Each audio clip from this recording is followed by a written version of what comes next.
Welcome to Om Times TV, a division of Om Times Media and Broadcasting.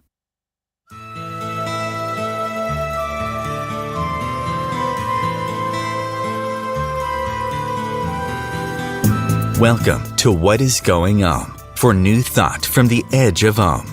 Each week on Om Times' flagship radio show, veteran broadcaster, author, and media consultant Sandie conducts thought-provoking interviews with inspirational authors, artists, musicians, scientists, speakers, and filmmakers who are working at the point where spirituality and science meet consciousness at the very edge of Om. Here is your host, Sandie Sedgbeer. Hello. Spiritual revelations, sexual alchemy, past lives, esoteric teachings, and alchemical keys to transcendence. Welcome to the final episode in our three-part series of revelationary conversations with internationally acclaimed astrologer, ceremonial teacher, Mayan calendar researcher, and best-selling author, Barbara Hand Clow. Previous discussions of the first two books in her Revelations Trilogy covered a number of well-researched topics, from secret societies, mysterious cults and sexual abuse and corruption in the Catholic Church, to Jesus and Mary Magdalene, and sacred sex as a path to the divine. And it's all masterly woven into an intricately layered and exciting fictional or factional narrative. Barbara Hand Clow, welcome. Hi, Sandie. Good to see you. So now we get to the final episode of the story, but of course not humanity's story. It's been a long journey, hasn't it?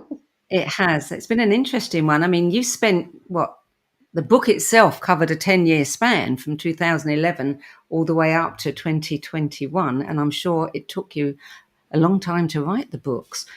But in Book 3, Revelations from the Source, we discover the connections between current events like environmental collapse, schisms in the Catholic Church, the refugee crisis, political breakdown in the United States, the shift out of the age of oil to the high-tech economy, and the COVID pandemic, and the coming shift from 5D through to 9D consciousness.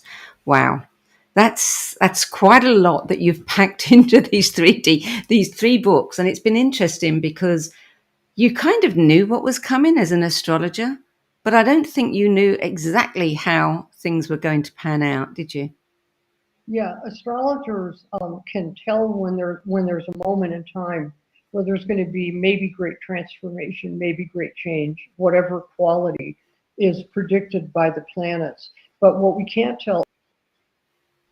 And so, of course, we watch very closely as we get closer and closer to the time to see what's going on, because that's when we can start to get a sense of the quality of what might happen. So the only thing that I knew when I started the trilogy back in 2010 by analyzing astrology was that our world was going to crack for some reason in January of 2020. And so it's such a profound cycle. It's actually a 735-year cycle. And in that 735-year cycle, every time it comes around, we have a whole new system that comes into play on the planet. And all kinds of old things are thrown away, such as what we see these days with the Great Restart. And so all I knew is that moment was coming, but I knew something else also. Since I studied the elite and the Cabal controlling our planet or having a huge influence on our planet for most of my life, I knew that they would be using it and they'd be planning with it. And we have all kinds of evidence for that sort of thing, which I won't go into. But we knew that this was going to happen. And so I decided I needed to, go deeply from 2010 to like the first two books. I needed to go deeply into what was going on from like 2010 through about 2016, 2017, in order to pick out the elements that really mattered. Because somehow or another, I could be sure that when the real crack came in, when the real systems change came into place, what would happen would be that it would be comprised of most of those elements. And so I needed to describe that building wave, still not knowing exactly what would happen. So by picking, as it turns out, now that all the work is done, by picking the correct forces that were influencing our reality the most during the current 735-year cycle, which is like 1285 AD to 2020 AD. Isn't that amazing? And so fortunately, I picked the right ones, such as what was going on in the Catholic Church, what was going on with global politics, what was going on with environmental issues, so that as I got closer and closer to the time and was ready to write source, fortunately, I not only had the right characters, because that was my creative choice in terms of who I was going to work with, but I also did have the right elements to work with, which helped a lot. It is a very complex series of books, and you wrote that once COVID-19 broke out in early 2020, the human heart was pierced with uncontrollable fear brought on by the powers that be that released a pandemic designed to reduce the human race to utter enslavement. Mm-hmm. Now, were they planning all of this, creating all of this, or were they simply responding to a situation that they knew helped, supported their agenda? Well, for example, regarding COVID, there's lots of evidence that people were working on viruses and potential manipulation by means of viruses for at least 20 or 30 years. Let's see, I lost my train of thought because I went right to COVID. Oh, okay. So going back to the planners and the people who were really working to influence society, they work with economic control, they work with financial control, they work with territorial control at a time like this in order to be in a position of power. And so what we see is back around, I'm not sure the exact date of the foundation of the World Economic Forum, Klaus Schwab's group. But we start to see the appearance of these power groups of billionaires who are setting themselves up to control different facets of our reality. And one of them is certainly public health. And as it turned out, what triggered the crack in our planet was a supposed pandemic. I think there are real issues with whether this would have been nearly as bad as it was if they hadn't adopted the policies that they adopted. But it's all they needed as the central tool, because meanwhile, what goes on in the collective mind, the public mind, is people actually do feel these astrological transits, and they feel these long trends. And they, like all the way from 2010 on, people started getting a little bit nervous, feeling like something was a little bit off, something was changing in a way that we didn't understand. And then that feeling just built and built as those transits came into play. So it's an interesting issue of how do you trigger fear? Well, if people are anxious and worried about what's coming next, they're more prone to problems like that, which is the reason I'm a teacher about precession of the equinoxes. I'm a teacher of these 2,000-year cycles, like the Age of Aries from 2000 to 0 AD, and then the Age of Pisces that we've just gone out of, and now we're going into Aquarius. Because the only way that you can really anticipate how this might work to the point where you can get beyond fear. Like Sandie, I have not been fearful in the middle of this. I've been very annoyed by restrictions and very upset by the manipulation of the people around me. But I haven't been personally upset and fearful, because I've understood that a process is going on, and that the more we can kind of flow with it, understand it, learn from it, the better off the planet's going to be, which is really is the theme of the trilogy. It's a teaching book, you know? Well, we all know, because we're witnessing it on a daily basis, that there seems to be a dissolution of everything, morals, behavior, tolerance. In our culture, everything seems to be falling apart. We're with so many reports of celebrities on stage, people throwing things at them or interrupting performances, or people on planes and in public places behaving in ways that, my goodness, our parents would have been appalled at. So is that also, do you think, a response to the fear that people are feeling, or is that something else? I certainly think that collective fear splits people into good and evil and black and white, and put one side of the egg or the other. And so what has happened historically, and on precession, we actually have information going back 12,000 years. So we actually know a lot about how these ages change, and I present as much of that information as I can because it's been very suppressed, because it's actually the key to human freedom. And so what happens, no matter what, is when we get to the end of an age, there is a tremendous breakdown in dissolution in morals and in finance and in general human behavior. And people just have a hard time with change. They really struggle with it unless they have some idea of what might be going on. And so one of the most interesting aspects of that issue in our current shift from the age of Pisces into Aquarius is that the age of Pisces is the age of organized religions, using power on the planet by means of religions to control people and to control society. And isn't it interesting, if even though the Pope is in the news and we hear stuff about things going on in churches, isn't it interesting that that isn't a central topic at this point?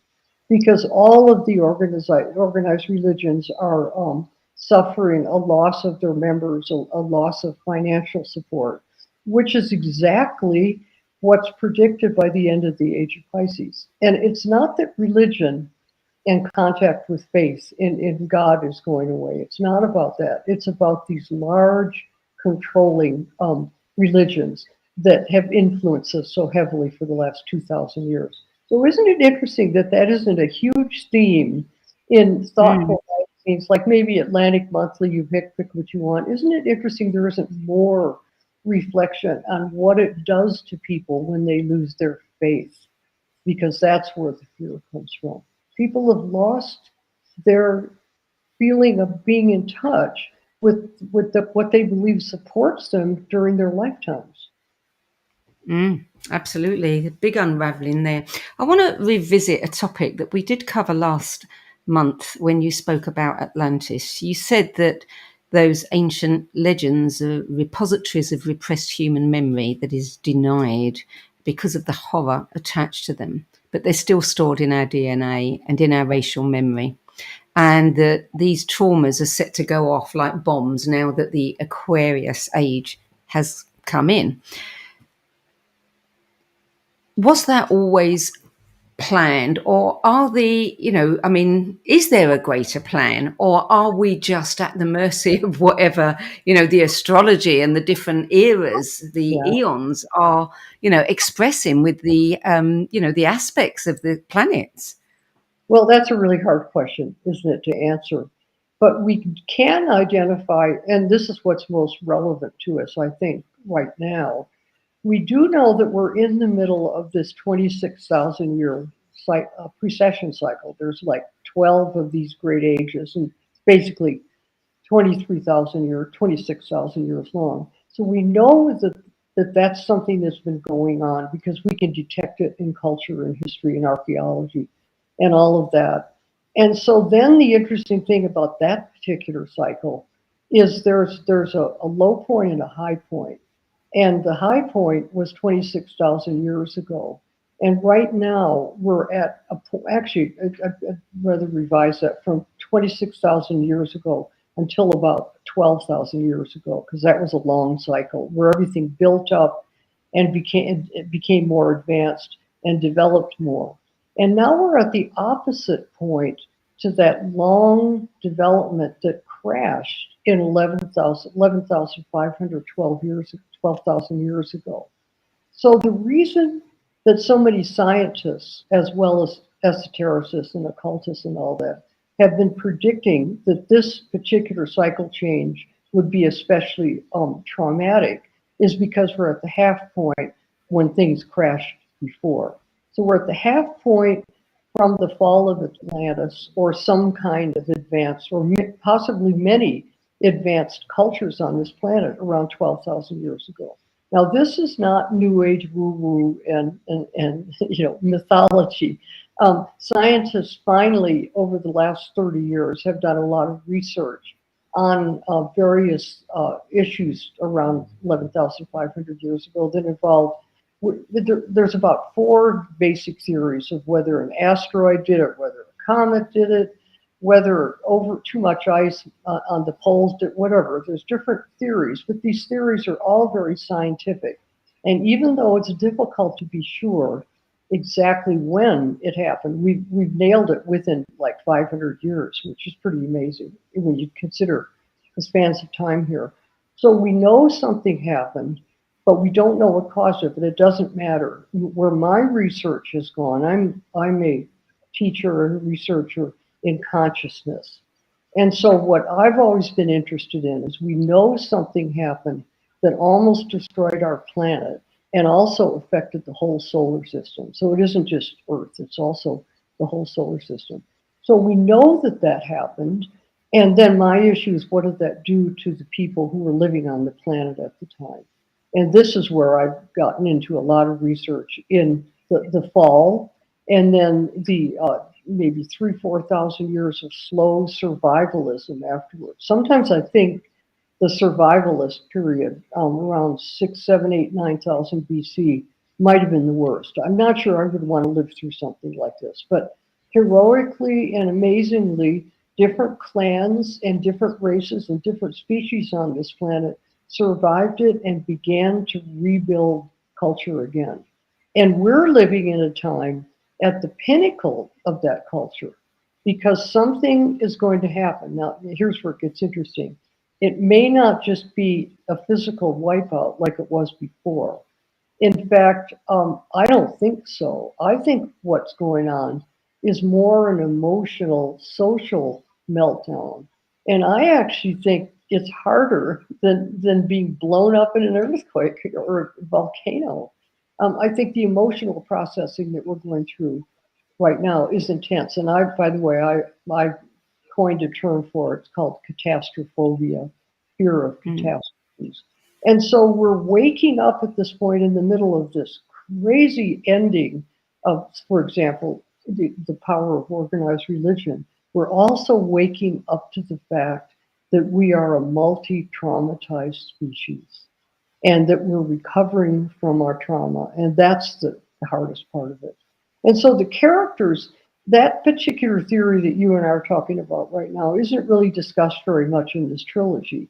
But all of the characters are going through various forms of waking up from the catastrophobia. And really better word maybe in this case would be amnesia. And as we wake up, just like with early childhood abuse, as we wake up and remember what happened to us, then we go through a lot of processing. And it's a collective processing. And that's why people are going nuts on the streets, throwing things at celebrities up on the stage. People are just losing it because they don't know what's the matter with them. You spoke also last month about Atlantis and the lie that was given, and so many people, have trauma. I personally know people who are healers who have said that they are very scared of using their healing. They like to keep a tight rein on it because they're afraid that they could just let things go and that they would repeat some things that they did that weren't very good back in Atlantis. Now, these people have got this in their head that they did something really awful at that time, and so they've got to keep a tight rein on what they're doing now. I mean, is that something that's true? Well, first of all, I find this really interesting because I've run into the same thing. And the basic archetypal theory is that back in Atlantis, we got to be really powerful with healing and crystals and all that. And then finally, somebody blew up a great big crystal, which set off the whole cataclysm. Well, That sounds like human ego to me, because to tell you the truth, this is a solar system cataclysm, as it is now. By the way, there are major changes on all of the planets for the last 40, 50 years. So this is, it's happening, so to speak. But here's what's really, I think, much more important. Most of the people who buy into the idea that humans destroyed the earth, have we heard that one lately, called carbon issues? So what's happening Yes. now? See, what's happening now is the Cabal and the global elite. First of all, the goal of the Cabal and the people in control is to control people. Because if people have enough freedom and creativity and all that, they're not going to deal with all the kind of BS that the Cabal puts down on us. So objective number one on the part of the World Economic Forum and the Cabal, et cetera, and the Vatican, is to control people. Well, there's only one sure way they've figured out so far to control people, and it's called guilt.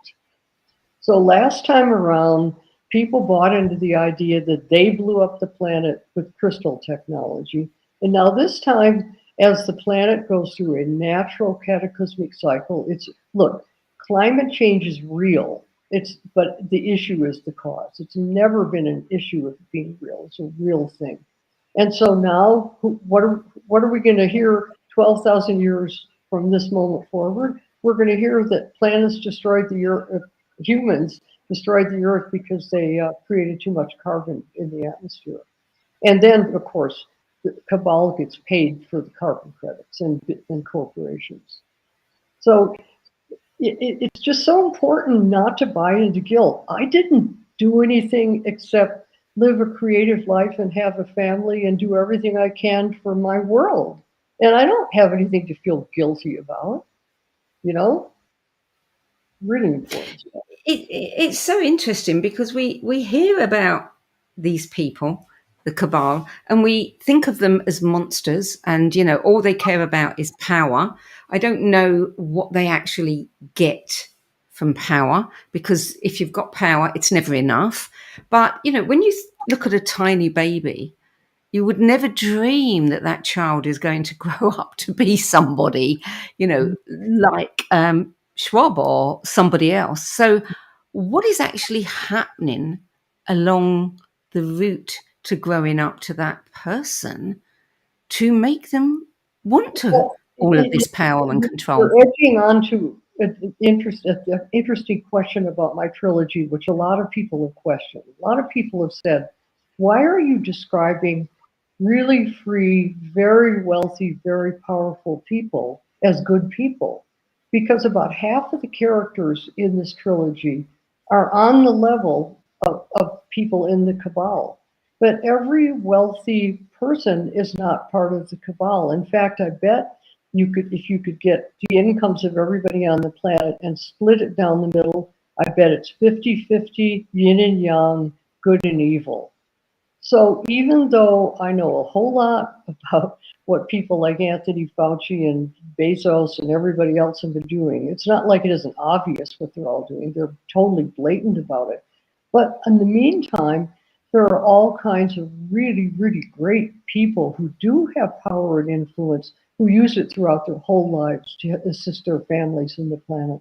So I wanted to make that point because I've known so many good aristocratic people, and I know of so many really bad people who have a lot of power and money. Well, we all have choice, and we can choose to be good or we can choose not to be good. But you also spoke about the Archons, and we've talked about them before. And you said the Archons told global leaders they would be saved by stealth crafts that would take them to underground bases on Mars during the cataclysms. And the elites believe they will depart secretly to Mars while the final drama unfolds. Well, that's exactly what we're watching. They're all talking about, wanting to be the first to get to Mars. So where did you get that information from? About the Archons? Yeah. Information about the Archons. Okay, the Archons are an issue that was very, very important to the Gnostics. The Gnostics are a religious sect that was very powerful on this planet 2,000 years ago. And the Gnostics actually traced the sources of their wisdom way back for 10,000 years. In other words, all the way through this cycle of development. But what happened to the Archons is the Archons were really trying to expose and describe and even take down the people in power who were very, very negative. And I also could say beings in power, because there's a real question when we get up to these really high levels of power, even in the modern age, just exactly how human these people are. And I really don't know what to do with that. And in my system, it's an issue of a person being in the third dimension, but also in the fourth dimension. And the fourth dimension is the dimension of the collective mind, of the archetypal realm. So what do we want to say about the Archons? It's really very similar to things now. We could say Bill Gates is an Archon, if you're so inclined. But what's interesting about the Gnostics is that their deepest levels of theology really try to figure out who are these people, where do they come from, how do they get away with what they're getting away with. So it would be as if in our modern age, we could finally just put, let's say, I'm not going to name any more names, but put 12 of them all in one room. And maybe this is what's going to happen with some of these indictments, where you try to nail 19 people at once. If we just put them all in a room and nail them, maybe we could figure out why. First of all, the question is, why do you do this? You don't need any more money. You don't need any more power. You're just making an absolute fool of yourself at the public level. So why do you do this? And this is what the Gnostics were great. And of course, the problem was for the church, because go back 2,000 years, and we have the Gnostics, and we have different religious sects, and we have the Christians, and we have Jews, and Islamic. Oh, they weren't here yet. They came soon. And so the church completely muzzled and destroyed the works of the Gnostics, because the Gnostics were a great threat to Roman Catholicism. Well, why were they a threat to Roman Catholicism? And this is where, when we process the religions of the age of Pisces, we can see that one of the greatest sources of the power of evil on our planet is the Roman Catholic Church. Now, that doesn't mean that individual Catholics and believers are part of this whole thing. We're talking about the inner secret realms. And as an ex-Catholic, I was Catholic, I really wanted to expose as much of that as I could. I could have done the same thing in any major religion on this planet, because the source of power and control during Pisces has been religion. But I decided to go after the religion I came from, because I just decided to do that. Yeah. We're going to take a short break now. You're listening to What Is Going On. I'm Sandie Sedgbeer, and my guest today is internationally acclaimed astrologer, Mayan calendar researcher, and best-selling author Barbara Hand Clow. And we're discussing the final explosive volume in her fact-ional Revelations Trilogy. We'll be back with more from Barbara Hand Clow in a few moments, so stay tuned.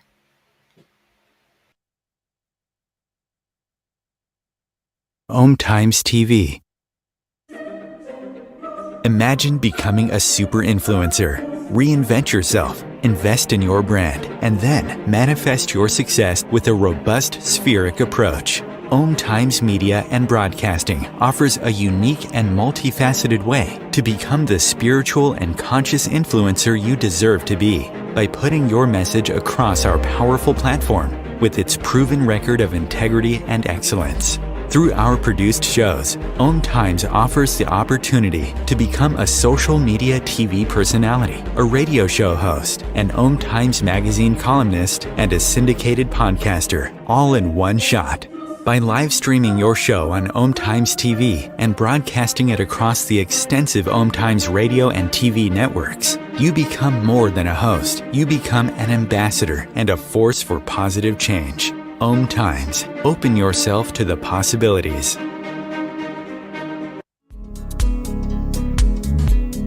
Hello, I'm Sandie Sedgbeer, host of Om Times' flagship radio show, What Is Going On. And as an author, editor and 13 times book judge who's read thousands of books and interviewed hundreds of authors, I'm constantly asked what's really worth reading and what's not. So I created the No BS Spiritual Book Club to help you save time and money by picking the brains of discerning names who've walked this path before you. There's no catch, no fees and no BS, just an ever-growing library of 10 best spiritual book lists from some of your favourite authors and teachers, plus free book excerpts, audios and video interviews with people like Don Miguel Ruiz Jr., David G., Lee Harris, Mark Nepo and more. From well-known classics to hidden gems you've never heard of, it's the only no BS guide to the best spiritual books to enlighten your journey of self-discovery. So why not join the club? Get inspired and save money at the nobsspiritualbookclub.com. I wanted to talk to you about a program called the Dream Arc and a retreat that we're doing, and I want to invite you along. And the Dream Arc is a dream technology. And even the latest physics is suggesting now that reality is not what we think it is, that it's kind of a construct. And that the Dream Arc teaches us how to use the full operating system to navigate our brain frequencies between waking and sleeping and dreaming, and to move through the inner realms and the outer realms seamlessly. And you will work in the Dream Arc with certain animals that will come to you, maybe in real life, maybe through your intuition, in magical ways, or perhaps through, just dreams that come to you. It's filled, the Dream Arc, with invitations and suggestions and tasks that you choose intuitively. You choose the ones for you. You don't know what you're choosing, but they come to you. So please join us as we dive down the wormhole into the Dream Arc, and let's see what happens. There are 16 million children struggling with hunger in America. That's 1 in 5 daughters, sons, neighbors, and classmates who don't know where their next meal is coming from. Yet billions of pounds of good food go to waste every year. It's time we do something about it. Feeding America is a nationwide network of food banks that helps provide meals to millions of kids and families in need. Visit feedingamerica.org to help them feed even more. Together, we can solve hunger. Together, we're feeding America. Welcome back. Barbara Hand Clow. In the first 2 books, we follow our characters who go through a number of experiences and kind of transmutations along the way. And by the time we get to the 3rd book, all of them have been changed in many ways. And then, of course, the book tracks COVID, which happens to them as it happens to us. You were writing that at the same time. Tell us where the book goes from there. Well, once we get to this point where we're seeing the characters grow and change and mature, and by the way, that's not done very often in a lot of fiction. A lot of fiction is just tearing people up and collapsing them. And so I'm going against the grain, first of all, by describing people who are growing and improving. But in my experience, in my lifetime this time, anyone can grow and change. It's a choice. And it's a dedicated work, and you can do it. So once we get into the point where we see them as people who have struggled, but also are growing and changing, then we start to approach the crack in reality coming next. And so this is where in sources, it was a really hard book to write, because what I had to do is I had to almost have a running commentary in the background on what was happening out in the world, kind of like when you're in your kitchen cooking breakfast and you've got the radio running. And it had to be captivating and interesting and relatively short. So the novel switches into these characters changing and coping with reality as reality is starting to crack. And then what happens is we get a really good view, in my opinion, of how people do respond, and a really good read, as far as I'm concerned, on what we were all experiencing 2019 through 2021, when everything was just falling apart. And of course, it's still going. But I really wanted to show that I wanted it to see it as it functioned, and I did it that way. It's said that Revelations from the Source offers an in-depth experience of alchemical transmutation to cleanse old parts of the psyche and clear space for the shift to 5D through 9D consciousness.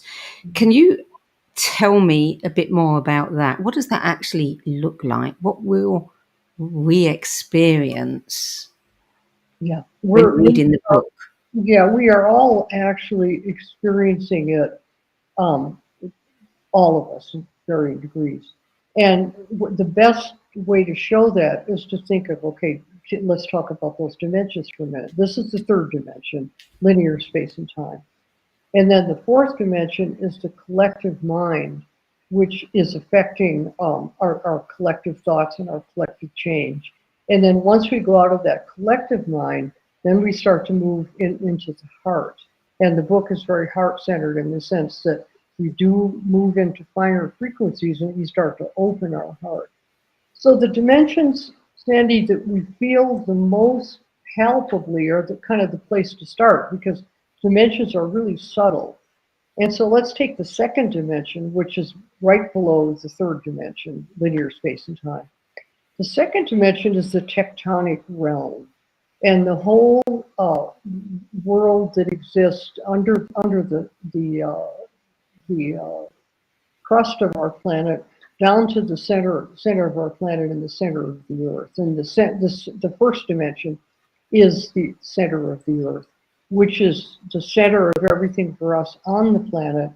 And then it also links us to the cosmic levels, because the ninth dimension is the galactic center. So this is just for people in our solar system and on our planet. So the dimensions that we understand the best are the second dimension, because of earthquakes and volcanoes and magma and microbes and all that. All those things are functioning in the second dimension. And as a matter of fact, we're in the middle at the current moment of a second dimensional upheaval, because when the second dimension gets riled up by means of human behavior, it actually activates viruses and microbes. And this is why you actually see things like pandemics. And so we understand the second dimension pretty well. We've even tested it scientifically to some extent. We certainly understand the third dimension very well. And we all know that we're being manipulated and controlled and affected by the collective mind. So just by showing the characters responding to those first three levels, first of all, we start to see more about how that works, because this trilogy is actually aimed at making people more conscious of 9 dimensions of consciousness. And the reason I think it's so important to become more conscious is those 9 dimensions are what hold us in form. It's what actually contains our real existence, all the way to the galactic center, the Milky Way, all the way down to the center of the Earth. And I'll also say, whether I write anything or not, people are becoming more conscious because they're all being activated. Tremendous activation going on right now of consciousness, like in the higher levels of consciousness, opening the heart in the fifth dimension, geometrical formation of our reality in the sixth dimension, sacred geometry and plants and nature and music. And then the seventh dimension, the activation of the sixth dimension by means of sound. And then the eighth dimension, we start to get into the divine and into the issue of God. And this is actually where religion belongs. The problem right now is religion has been in the fourth dimension for 2,000 years, controlling us by means of guilt, when in fact we are meant to be free beings and free citizens of the galaxy itself by means of contact with the divine mind. So I'm actually a really religious person, even though I completely blasted the Catholic Church. I'm after systems that are negative, but the issue, the dimension, is of supreme importance. And then the ninth dimension is the center of the galaxy. And then I think there are lots more dimensions beyond this, but what I've received in my teaching my whole life is right now we really only can detect those 9. You You develop multidimensionality as a major theme in your book, Alchemy of the Nine Dimensions. And the characters in Revelations are very multidimensional and, become even more so as the books go on. Is that your way of showing readers how we too are multidimensional and how we might be able to expand that? Yeah, well, see, you just nailed why I went to fiction. Because the great thing about fiction is, as a reader, we get to befriend the characters, we get to love them, we become very emotionally involved with them. So as they go through different experiences in the novel, what happens is we're learning through those experiences, we're learning things ourselves. It's just that the field of learning that I chose is kind of complex. And the books in that sense are very much ahead of themselves. But it's changing fast. Just since the books came out, I'm really only starting to really understand them myself. Fortunately, it strikes me. Unfortunately, that's the thing about fiction. It can entertain you and Yes. kind of beguile you into spending some time thinking about something you normally just go, don't bother with that, Yeah. Yeah. Well, it's interesting that you can read a book and you can get an awful lot. You can get an awful lot triggered, just by certain things that you read about. But there comes a point where, certainly as far as I'm concerned, I want more. I want the course. I want to be taken through some of those experiences that you describe, because I want to not just imagine them, but actually experience them myself. So have you thought about doing a course? Well, that's so great you bring that up, because fortunately I'm now 80 years old, and fortunately other teachers have taken up teaching the material, because my husband Jerry and I taught Pleiadian agenda activations for 25 years. We taught them all over the planet at major sacred sites. And we taught thousands of students what it's like to actually be in these dimensions, because I have the ability to take people into the dimensions. And so then what was I going to do next? Because I can't be out there teaching workshops forever. Well, first of all, the most important thing is other teachers are starting to work with the teaching dimensionality. And then in my case, I switched to fiction because I figured the last thing that I could do would be to create an experiential teaching about these dimensions. And did you find yourself sometimes feeling those dimensions as you read? Could you tune in? It's a while since I read them. I don't know. I don't think I can answer that. Yeah. It's hard to remember. I certainly knew that I wanted, more. Give me some more. Give me an experience. It's interesting because, I was thinking about how you tell truth in a world that is built on lies, when simple words like disclosure become weighted with derisive comments of the conspiracy theory kind. And formerly trusted media outlets, they've forgotten what journalism really is all about. But I'm seeing that by writing truth and melding it into the fiction as well, you can get people's attention a lot more. And there's quite a few people who are beginning to do this now, which is really interesting. And it's a fabulous way of triggering people and opening them up. Yeah. And I was very much inspired by Dan Brown. I'm so grateful to him because he made it. First of all, you couldn't publish stuff like this. But because Dan Brown's books did so well, publishers were forced to start paying more attention. And even I had a lot of publisher resistance, even though I'd already published 10 or 11 or 12 other books before. Just because you can't do that. Well, it's really what it really is. It's the suppression of esoteric information. And in fiction, it's hard. It's funny when it's factual, so-called.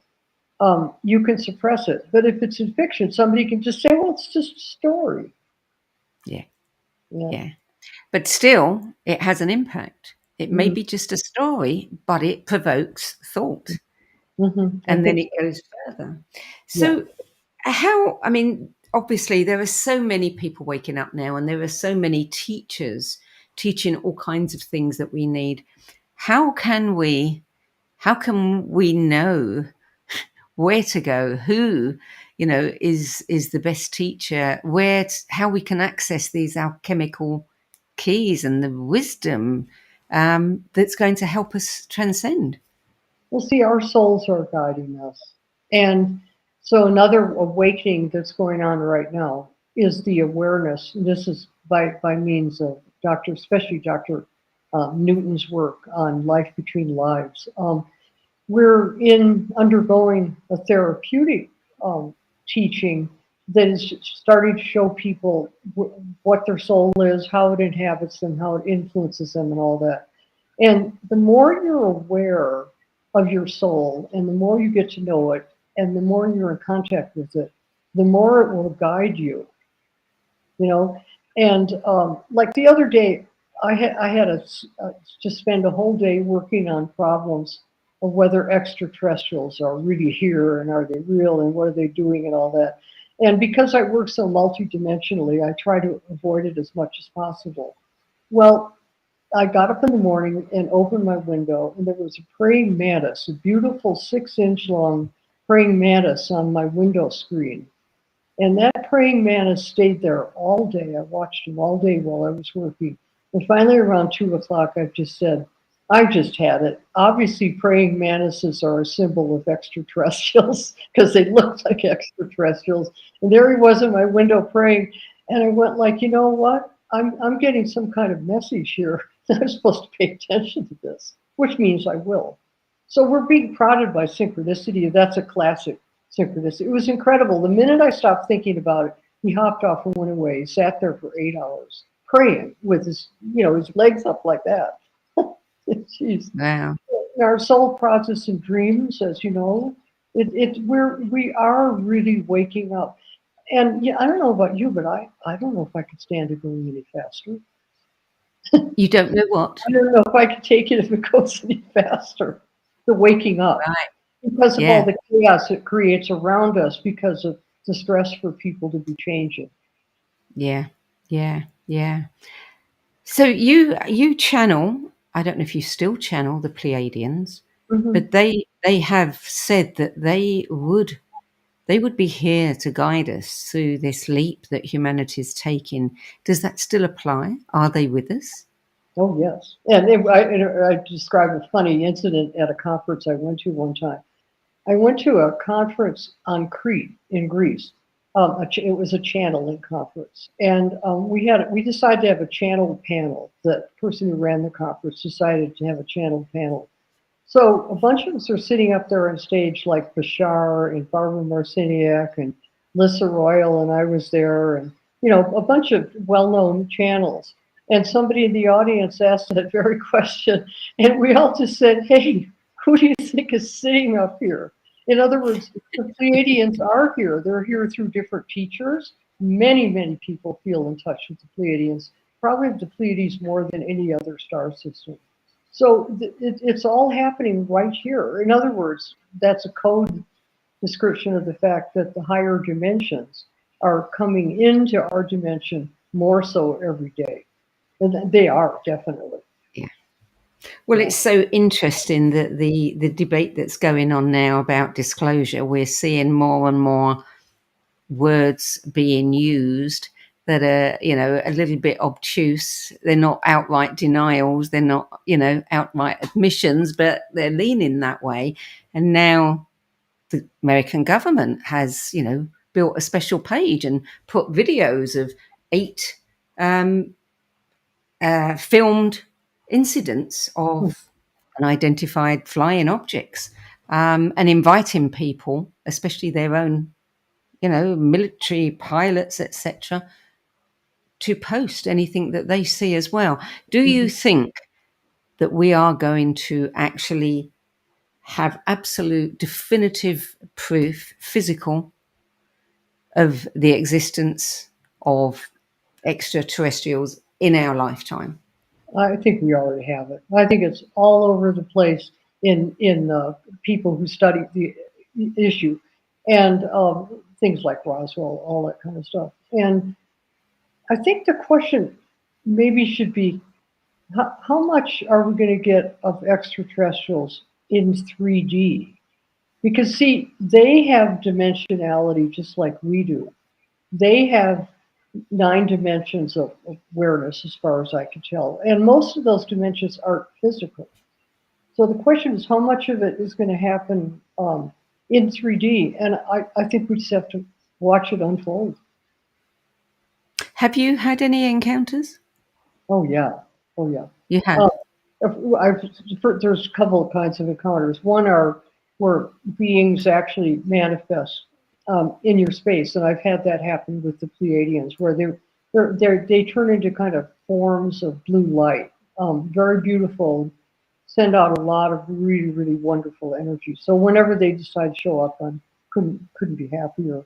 I think that praying mantis is probably some sort of a manifestation too. I don't know, but I also have seen flying saucers, and no, absolutely no question they were flying saucers. One day I've lived in New Mexico for years, went away for a while, and now I've come back, and I watched a beautiful Pleiadian small saucer flying, going through the air on the way to Los Alamos. I watched it for like an hour, you know. So yeah, I've seen things. Yeah, I've seen more than other people. I don't think so. Most people, as far as I can tell, see things. But my older brother, and I watched a flying saucer over the thumb of Michigan, or the mitt of Michigan, over like Alpena, Michigan. There's an Air Force base, and we saw a flying saucer for sure, because it did things that conventional craft couldn't do and still can't do. And my brother, who ended up being at Harvard Business School, he forgot about what he saw within a half an hour, and I never forgot. I see that all the time. My mother used to see things, and then the next day it'd say, "Did you remember that, Mom?" What? Our left brain blots it out. Yeah, I'm sure. I lived in Phoenix for 10 years, and of course there'd been a lot of activity reported in Phoenix over the years. I never saw anything, despite looking all the time. But I have seen an awful lot of clouds that look very strange and look like craft. Yeah, I see those too. We call them flying saucer clouds. So, last question: how, looking back over the years of writing these books, how has this trilogy changed you? I finally read Source again for this interview, and you finally get a writer finally gets to the point where they can read a book like a reader reads it. After you finish it, you're still so involved with it, you just can't get outside of it. And so I read it as a reader would read it, and I think it's marvelous. I think it's really, I think of the 3 books, I think it's the greatest one. And I don't know what to say exactly. I'm just changing or growing anyway. I mean, I'm always writing. I'll be doing more, Well, we look forward to more. Barbara Hand Clow, thank you so much for joining us today and over the past few months to share these important stories with us. It's been the feature of this summer. It really has been. Thank really you for been saying enjoyed. that. Really been Yeah, enjoyed. I've really, really enjoyed it. So, what are you doing next? I'm finally, as a result of this interview being completed, I can start thinking about that. And I don't know. I'm pretty active on my website right now, writing seasonal analysis, spring equinox, fall equinox, summer solstice, etc., because people need to have some understanding of what's going on. So I've been mainly focusing on that. So I don't know. I hope something creative comes in. I'll probably contact you once in a while when I run into a really great book. Please do. Please do. And let us know when that something comes in and we can have another conversation. Yeah, that's true. Thank you, Barbara. So, Barbara Hand Clow is the author of numerous best-selling non-fiction books, including The Pleiadian Agenda, Alchemy of the Nine Dimensions, and Awakening the Planetary Mind, and, of course, the Revelations Trilogy, which we've been discussing over this 3-part series. And the Revelations Trilogy is published by Inner Traditions Bear & Company. For more information about Barbara, her books, her astrology, and just about everything that you can find at her website, visit handclow2012.com. That's it for this week. Thank you for your company. I hope you'll join us again at the same time next week for another edition of What is Going On. Till then, it's goodbye from me, and thank you again to Barbara Hand Clow.